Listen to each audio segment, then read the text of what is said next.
On va regarder maintenant comment faire des dérivés partiels ou des dérivés d'ordre supérieur, toujours avec SymPy et les mêmes fonctions.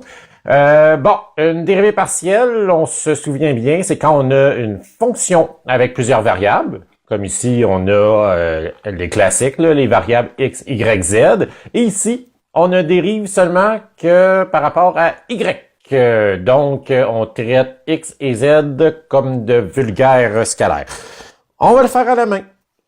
Donc, ceci, c'est égal. Donc, ici, pour le premier terme, on a y. Donc, si on dérive le premier terme, ça fait seulement x à la 2. Ici, on a x, y à la 2.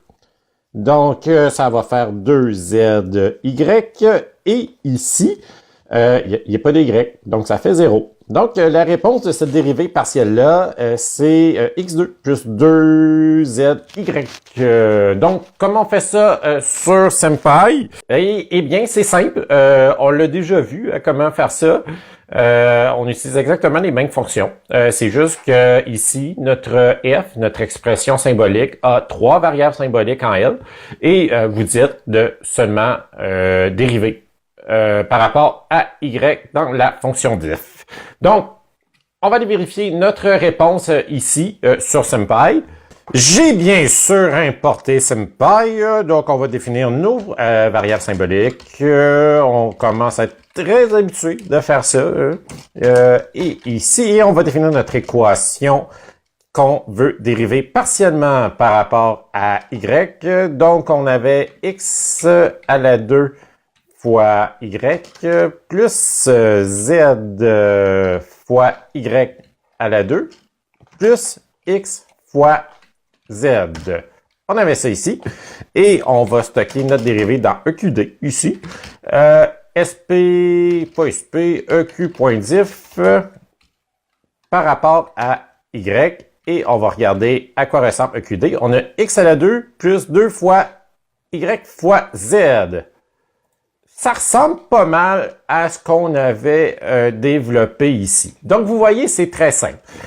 Si après ça, vous voulez évaluer votre dérivée selon certaines valeurs en x, y, z ou toute autre variable, en fait, vous faites des substitutions, comme on a vu, mais dans ce cas-ci, on a plusieurs variables à substituer par le fait que notre dérivée est en termes de x, y et z. Là, on vient de voir la dérivée partielle d'ordre 1. Si vous voulez calculer des dérivées d'ordre supérieur, donc ici, on aurait une fonction de x, la dérivée seconde et la troisième dérivée ici d'une fonction en x.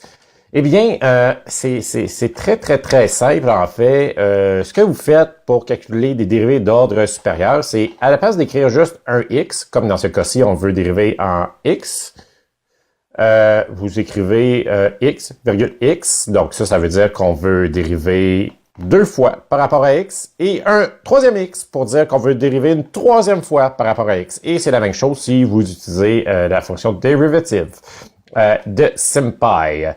Donc, le nombre de x ici, c'est 3 fois la même variable. Ça veut dire qu'on calcule une dérivée d'ordre 3. Ce qu'on va faire ici, c'est qu'on va reprendre notre équation originale ici, qu'on avait définie, et on va calculer la dérivée seconde partielle par rapport à y. On avait déjà calculé notre dérivée première par rapport à y. Ce qu'on peut faire, c'est redériver cette équation-là. Ça se fait. EQDD est égal à EQD. Donc, on prend l'équation qui a été dérivée une fois et on la dérive de nouveau par rapport à y. Ça marche. Donc, EQDD ici, ça donne 2 fois z. Et on peut aussi prendre l'équation originale, EQDD, donc calculer ça par rapport à l'équation originale. Donc, EQ.diff ici. Et on dérive 2 fois par rapport à y. Donc, la dérivée seconde partielle par rapport à y. On calcule ça ici et on regarde la réponse et on a exactement la même réponse. Donc, ça va. Donc, on sait comment faire ça, des dérivées d'ordre supérieur. Maintenant, si on a des dérivées d'ordre supérieur, mais qu'on dérive par rapport à différentes variables, donc ici, on aurait notre dérivée de f par rapport à x par rapport à y, ça ferait une dérivée d'ordre 2, mais on dérive une fois avec x et la deuxième fois par rapport à y. Encore là, vous voyez, c'est très simple. C'est toujours la même fonction, donc f.diff ici. Et vous écrivez les variables par rapport à lesquelles vous voulez dériver. De nouveau ici, on va reprendre notre équation ici. On va calculer la dérivée partielle par rapport à x et par rapport à y. Donc, EQ dxy, par exemple. EQ.diff x, y, EQ dxy. Donc, on a ici une réponse de 2 fois x. Et je vous rappelle que l'ordre de dérivée, quand on dérive partiellement des équations, en fait, l'ordre des variables par rapport à lesquelles on dérive n'a aucune importance. Donc, si ici, on inverse y, x, on va avoir absolument la même réponse, qui est 2 fois x.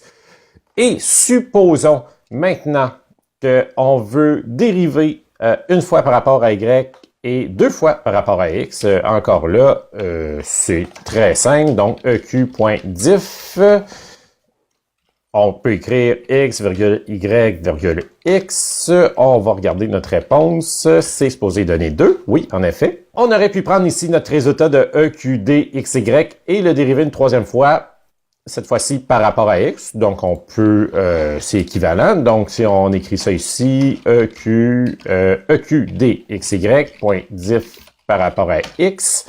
Donc, si on regarde la réponse, ça donne aussi 2. Et si on inverse ici l'ordre d'inversion, ici, vous voyez que ça n'a vraiment aucune influence. On a tout le temps le même résultat.